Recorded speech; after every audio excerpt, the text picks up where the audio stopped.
What's going on, everyone? I got an interesting video today because I should have actually said this in my last video that I did about Greg Valentine, and I don't know why I didn't. I guess I just wasn't thinking that this happened, and it did happen, so I would like to talk about it here on my channel.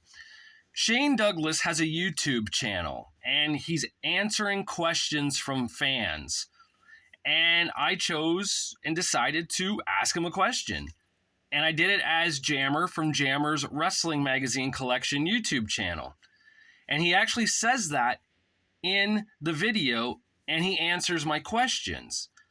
I first asked him if he collected wrestling magazines when he was a kid or teenager, and he said he collected mostly comic books, but he wouldn't be shocked if there was a few wrestling magazines still in his plastic bin of comic books from back in the day. I then asked him if he ever felt upset or angry or neglected that he wasn't on a lot of wrestling magazine covers. And he said not really. He said that back then it was kind of cool to see his name in a magazine when he was first breaking into the business, but as over time went, so many things came out, magazines and such, with his likeness and names that you can't keep up and collect. So he said it wasn't that big deal. And I get what he's saying, because to them it's just an everyday normal routine, I guess, right? A wrestling magazine's out. Oh, look, I'm a part of it. Cool, whatever. On to the next match, on to the next promotion, on to the next territory, whatever it is. But I did say to him that there was 2 times I felt that he should have been perhaps on a magazine cover for the Stanley Weston magazines. And the one was when him and Ricky Steamboat won the unified WCW/NWA World Tag Team titles in 1992 from Barry Windham and Dustin Rhodes. And of course, the other time being this moment here when the franchise Shane Douglas won the NWA World title and threw it down and proclaimed himself to be the ECW World Heavyweight Champion. This was a huge deal. 80 years of tradition trashed to the extreme. ECW to hell with the NWA. That is a huge news story, and I believe Shane even said in the video that it's like the top 5 moments of professional wrestling or something online was Shane trashing the NWA title and making Eastern Championship Wrestling Extreme Championship Wrestling. So they did do an article in 1994 on this incident, and as you can see right here, it's in the Pro Wrestling Illustrated. However, this was the cover. Tatanka buries the hatchet in the hearts of the fans from the January 1995 Pro Wrestling Illustrated issue. Tatanka makes the cover. Shane doesn't even make the small photo. It's Hulk Hogan, Hulk's Astonishing Ambulance Ride Confessions.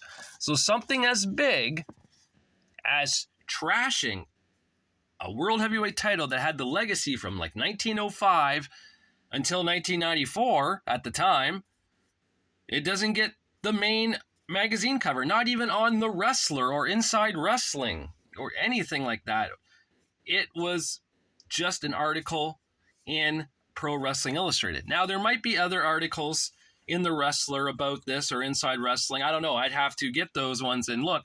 I just remembered this one because I owned this magazine as a teenager, so I do remember this article. I remember reading it coming home on the bus when I bought the magazine that day. I went uptown at lunch, got it from the local variety store that my high school was, at, and I would read it on the way home. So I do remember reading this article, so I knew it was in this magazine. But what a weird thing how this big moment in professional wrestling wasn't on a magazine cover, at least for the Stanley Weston magazines. Maybe the other magazines like Wrestling Eye or Wrestling Fury, Main Event Wrestling, maybe they covered it. I don't know. Because I don't have those magazines. I only have like a small, like not even a handful of those magazines because I haven't gotten into that yet. I'm still trying to get the Stanley Weston ones taken care of and then eventually move on because wrestling magazine collecting never ends, right? Just ask any one of us who does it. It doesn't end. It keeps going because we have that addiction to it. But yeah, so it's weird that this didn't get a magazine cover. But Shane Douglas at the end of the YouTube video did do a shout out to me and wished me success in my YouTube channel. Now, if you want to see that, I'm legit serious. Put in like Shane Douglas Wrestling Magazine or something as a YouTube search, and it will come up. Shane Douglas answers my question as Jammer from Jammer's Wrestling Magazine Collection YouTube channel. And I thought about using my real name for it, which is ironically, my name is Bill, the same as Pro Wrestling Mag's Bill from down in the States, who has his wrestling magazine channel. He's the American 1960s, 70s, 80s channel. I'm the Canadian 80s, 90s, 2000s, 2010s, and such 2020 channel, right? It's kind of funny how that worked out. But yeah, I just look it up. You'll see that it's on there. So I didn't use my name Bill because I thought that doesn't help my channel out. I thought, I'm going to use Jammer and try to push the channel. And I went from having like 580 something subscribers. I'm up to 600 now. Yeah, so I guess that kind of helped. Maybe. I think that did help a bit. I think people started subscribing once they saw the video, maybe. I don't know. But if they did, I appreciate it. Because it was kind of cool. Shane Douglas was always a favorite of mine. I remember I met him at TNA Bound for Glory 2006 when it was in Detroit. He was in the crowd talking to fans and such before the pay-per-view. Such a cool dude.